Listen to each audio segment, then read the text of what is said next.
இல்ல குருஜி, சந்தியாவந்தனம் பத்தி சொன்னீங்களா? சந்தியாவந்தனம் ஆமா. வந்து சூரியனை வணங்குறதுக்காக நம்ம சொல்றது. இப்போ எல்லாருமே சொல்லலாமா? ஏன்னா பொதுவா வந்து பிராமணர்களுக்கு தான் உபநயனம் ஆனதுக்கு அப்புறம் தான் அவங்களுமே சொல்றாங்க.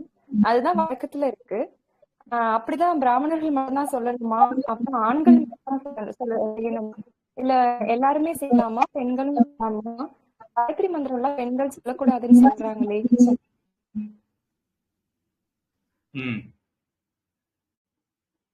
அதாவது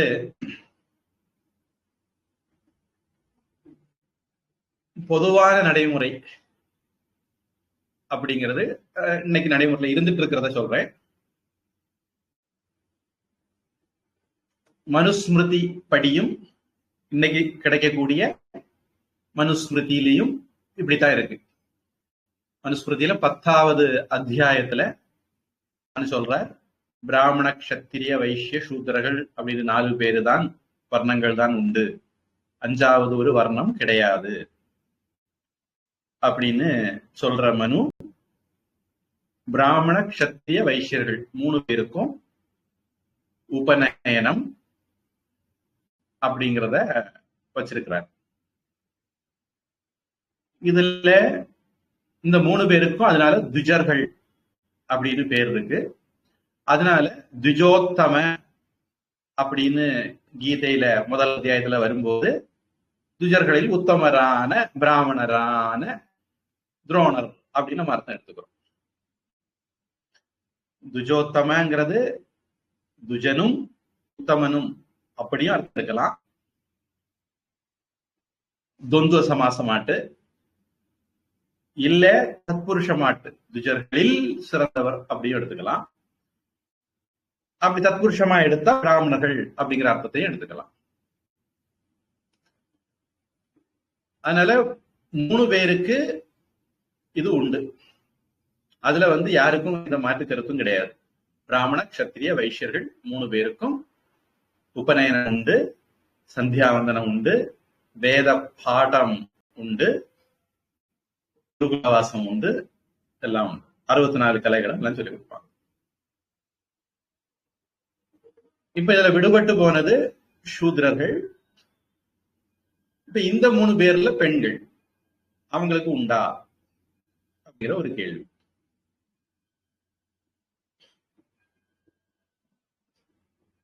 இதுல ஆரிய சமாஜ் தயானந்த சரஸ்வதி அவருடைய கருத்துப்படி பெண்களுக்கும் சூத்திரர்களுக்கும் எல்லாருக்கும் உண்டு.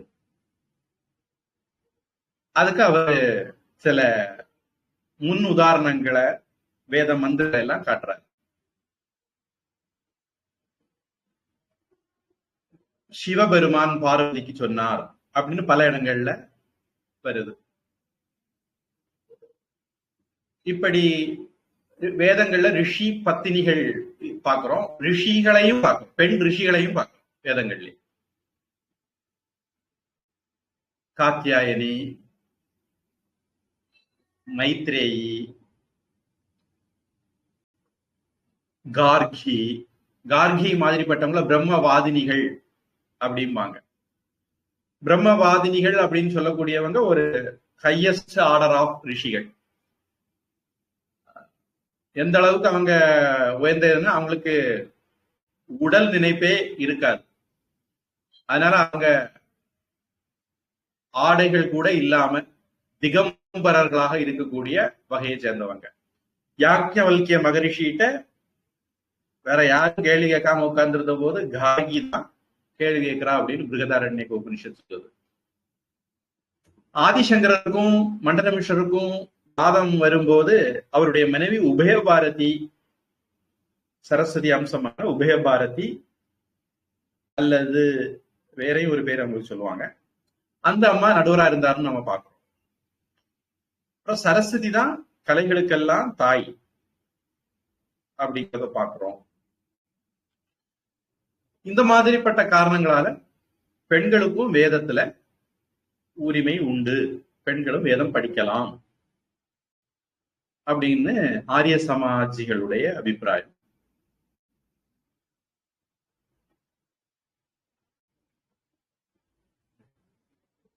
சூத்திரர்களுக்கும் மனுஸ்மிருதியிலேயே ஒரு பிராமணன் அவனுடைய குல தர்மத்தை கடைபிடிக்கலைன்னா அவன் சூத்திரன் ஆகி விடுவான். ஒரு சூத்திரன் உயர்ந்த குணநலன்களோட இருந்தான்னா அவன் பிராமணன் ஆகுவான் அப்படின்னு மனுஸ்மிருதியிலையும் சொல்லியிருக்கு. அப்படி பார்க்கும்போது நமக்கு ரவுண்டு கட்ட முடியாது, கட்டம் கட்ட முடியாது. பிராமணன் சூத்திரன் அப்படிங்கிறத இவங்க தான் கட்ட முடியாது, பிறப்பால அதை எடுக்க முடியாது. ஏன்னா பிராமணன் சூத்திர நிலைக்கு போறதுக்கும் வாய்ப்பு இருக்கு, சூத்திரன் பிராமண நிலைக்கு உயர்றதுக்கும் வாய்ப்பு இருக்குங்கிறதுனால, மனுஸ்மிருதி அதை ஒத்துக்கிறதுனால சூத்திரர்களுக்கு கிடையாது அப்படின்னு நம்ம சொல்ல முடியாது. இத பத்தி கொஞ்சம்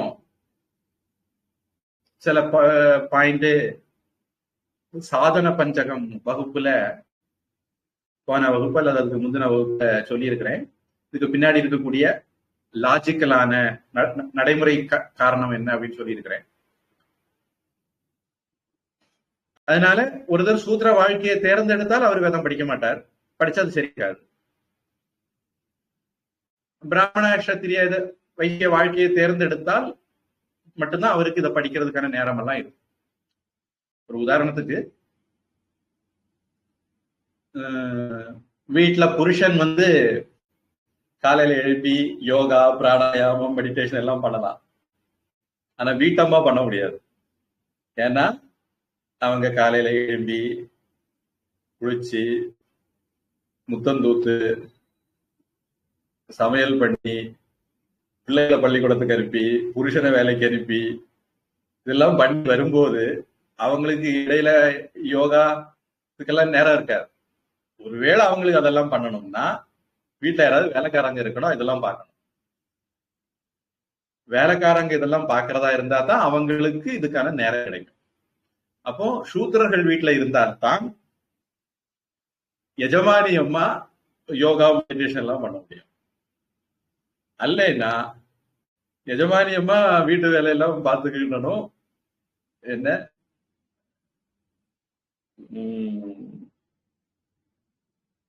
இன்டர்னல் அஃபேர்ஸ், உள்துறை மந்திரி வேலையை பார்த்துக்கணும். வீட்டுக்காரர் என்ஜாய் பண்ணலாம், சொகுசா இருக்கலாம். இல்ல வீட்டுக்காரரும் சேர்ந்தே பாக்குறதா இருந்தா, வெளிநாட்டு கலாச்சாரப்படி 2 பேரும் சேர்ந்தே பாக்குறதா 2 பேருக்கும் எதுக்கும் நேரம் இருக்காது. அப்போ சூத்திரர்களுக்கு இது கொடுக்க கூடாது அப்படிங்கிறது இருந்ததை விட அவர்களுக்கு அதுக்கான நேரம் இருக்காது. அவருடைய ஒர்க் அலாட்மெண்ட் அதுக்கு இதுக்கு இடம் கொடுக்காது. அதனால இவங்க 3 பேருக்கும் இது கடமை, இதுக்குன்னே இவங்க வாழணும். மற்ற கோர்ஸ் அல்லது சோர்ஸ் சொல்லுவாங்களே, அதெல்லாம் பெரும்பான்மையான மற்ற ஜனங்கள் பார்த்துக்கிட்டா அவங்கள நம்ம சூத்திரர்கள் சொல்றோம். அதனால சூத்திரர்களுக்கும் இதை சொல்லக்கூடாதுன்னு சொல்ல முடியுமா அப்படிங்கிறது கேள்வி. இது ஒரு பக்கம். இனி பெண்களுக்கும் சூத்திரர்களுக்கும் கூடாதுன்னு சொல்லக்கூடியவங்களே என்ன சொல்லுவாங்க அப்படின்னா, வேத கருத்துக்களை தான் இதிகாசம், புராணங்கள், காவியங்கள் எல்லாம் சொல்லியிருக்கு, பெண்கள் அதை படிச்சு இந்த விஷயங்கள் எல்லாம் தெரிஞ்சுக்கலாம் அப்படிங்கிறத ஒத்துக்குவாங்க. உதாரணத்துக்கு பகவத்கீதை இருக்கு, அது ஒரு ஸ்மிருதி, மகாபாரதம்ங்கிற இதிகாசத்துல வரக்கூடிய ஒரு ஸ்மிருதி. அதை படிக்கிறதுக்கு யாருக்கும் விதிவிலக்கு கிடையாது.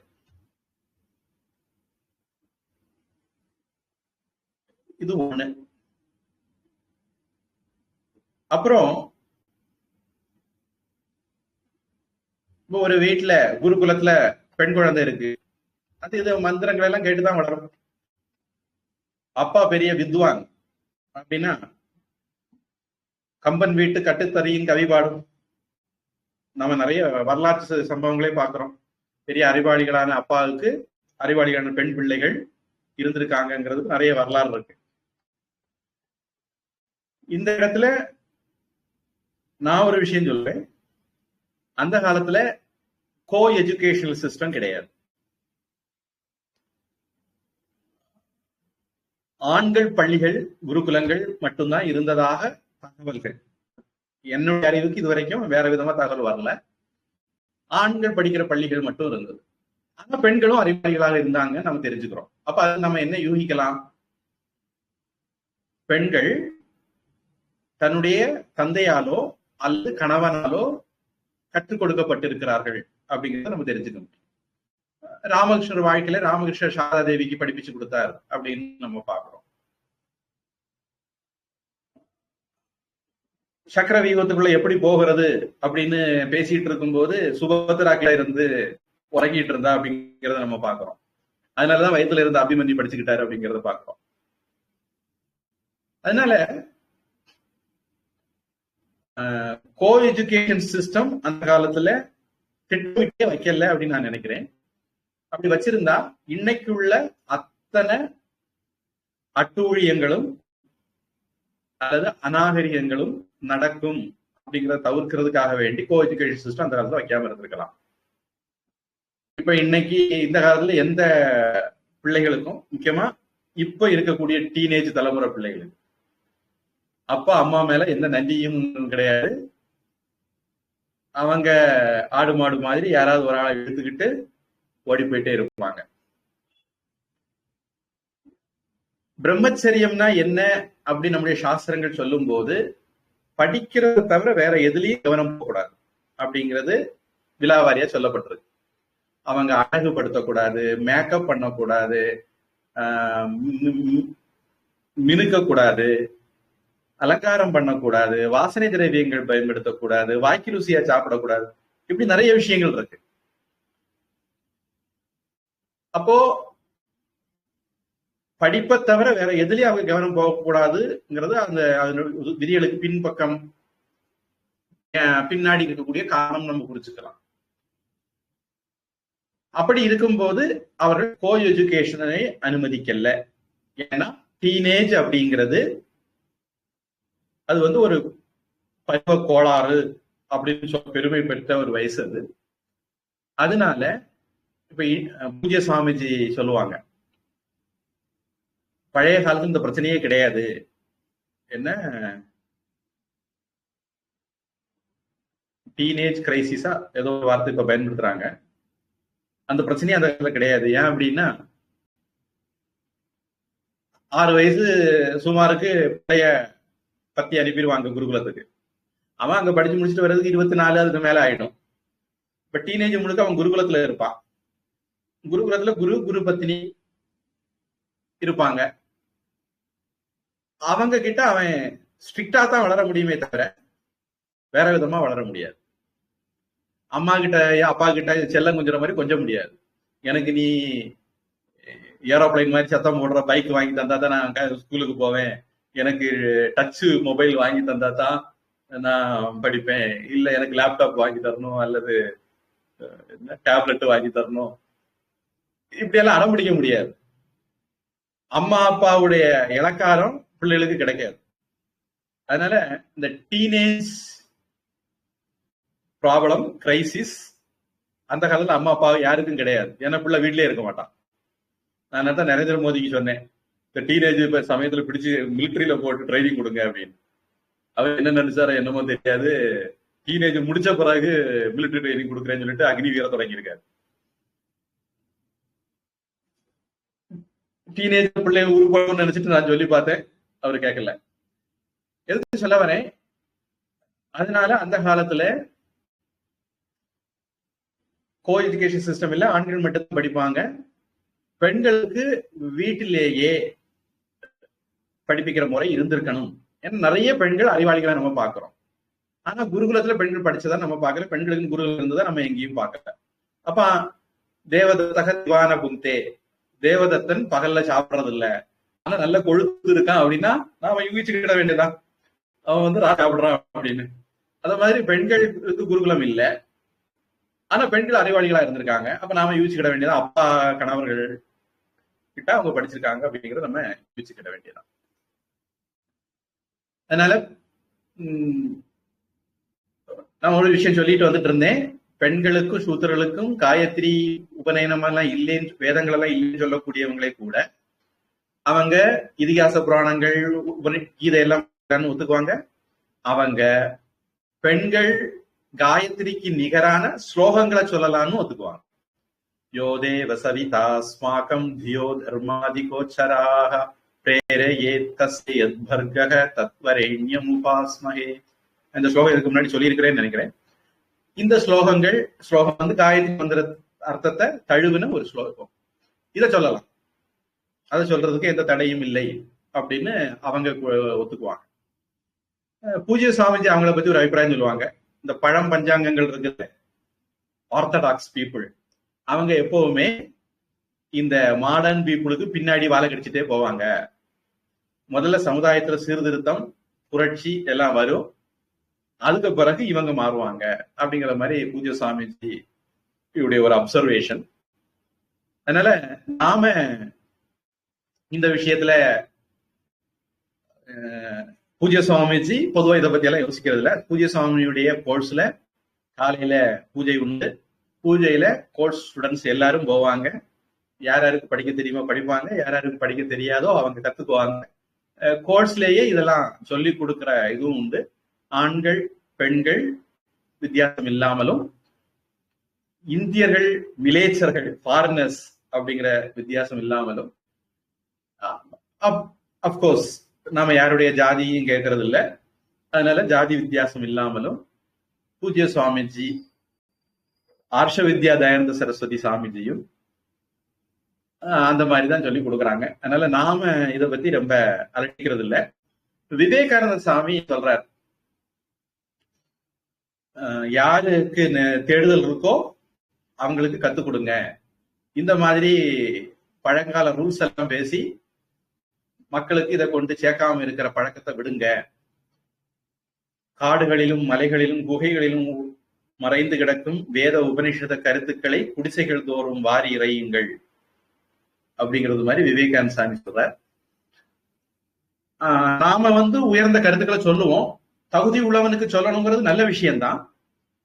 இப்ப AK-47 இருக்கு, பயங்கரவாதிகள் கையில போய் மாட்டக்கூடாது. அணுகுண்டு இருக்கு, பயங்கரவாதிகள் கையில போய் மாட்டக்கூடாது.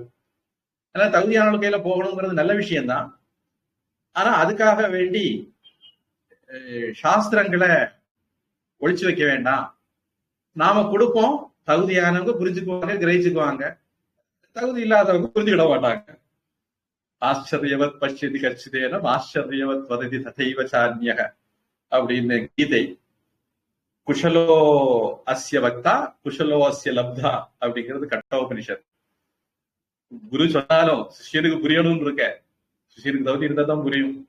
அதனால ஒண்ணு அரட்டிக்க வேண்டாம், சும்மா நீ சொல்றத சொல்லு, புரிஞ்சுக்கிறவங்க புரிஞ்சுக்கிட்டோம் அப்படிங்கிற ஸ்டைல்ல விவேகானந்த சாமி சொல்றாரு. நீங்க சொன்ன கருத்துக்கள் உண்மை, அப்படி சொல்றவங்களும் சமுதாயத்துல இருக்கிறாங்க. அது அவங்க கிட்ட ஒரு குளறுபடி அல்லது கோளாறும் இருக்கு. அது என்ன அப்படின்னா, பிராமணர்களுக்கு மட்டுமே இது சொந்தம்னு அவங்க நினைக்கிறாங்க. அது முட்டாள்தனமானது. மனுஸ்மிருதி உட்பட எந்த சாஸ்திரமும் அதை ஒத்துக்கல. 3 வர்ணத்தாருக்கும் உண்டுங்கிறது தான் உண்மை. யார் இது பிராமணர்களுக்கு மட்டும் உண்டு அப்படின்னு சொல்றாங்களோ அவர்கள் சமுதாய விவரம் தெரியாதவங்க, சமுதாயத்தை தவறாக வழி நடத்துகிறவர்கள் அப்படிங்கிறது என்னுடைய அபிப்பிராயம். உங்க கேள்விக்கு பதில் கிடைச்சா?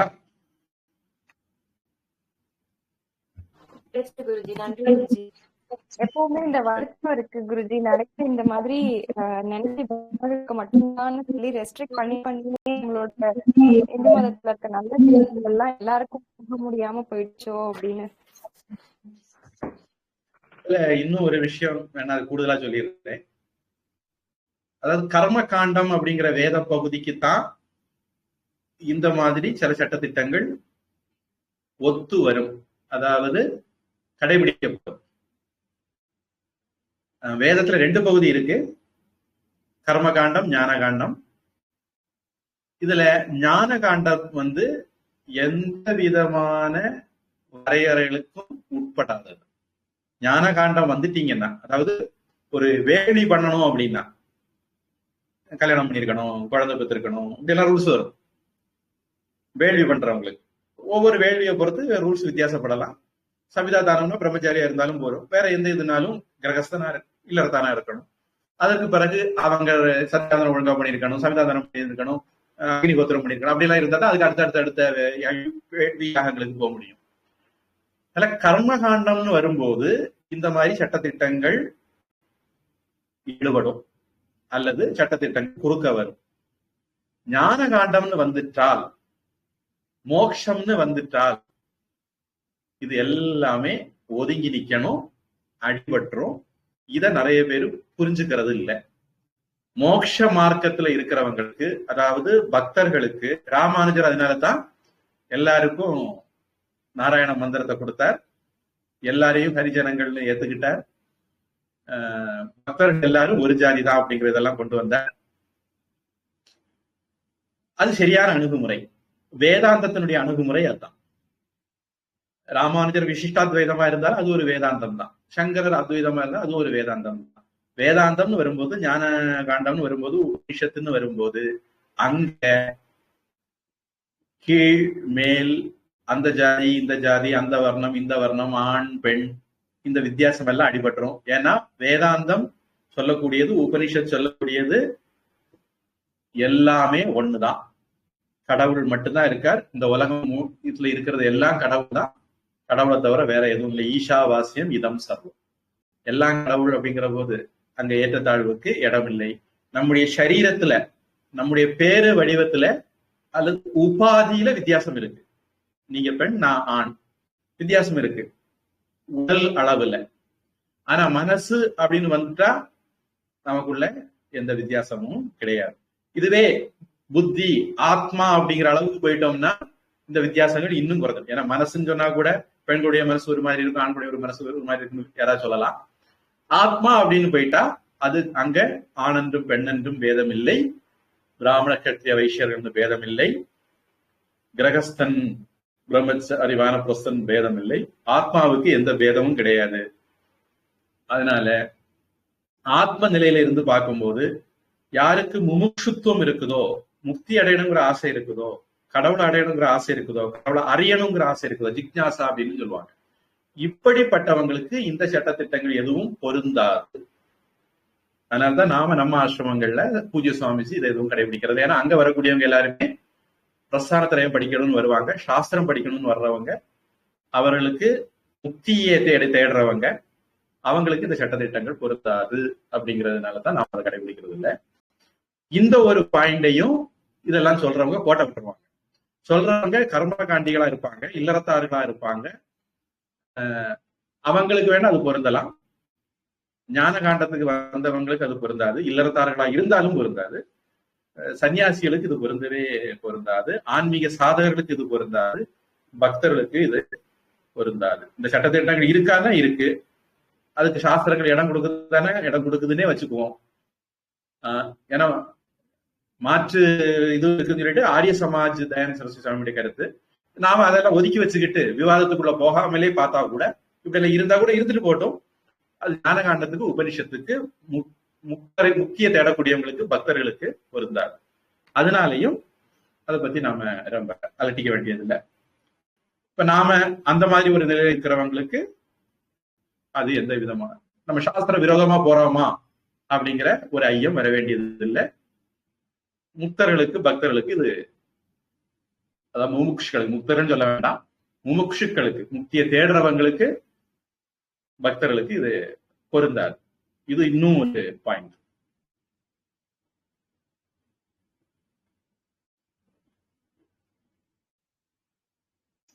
நான் நினைக்கிறேன் இவ்வளவு கோலத்துல இந்த டாபிக்கை பத்தி நானும் இதான் ஒரு தடவை பேசியிருக்கிறேன். வேற இனிமேல் எந்த சந்தேகங்களுக்கு இடம் இல்லைன்னு நினைக்கிறேன்.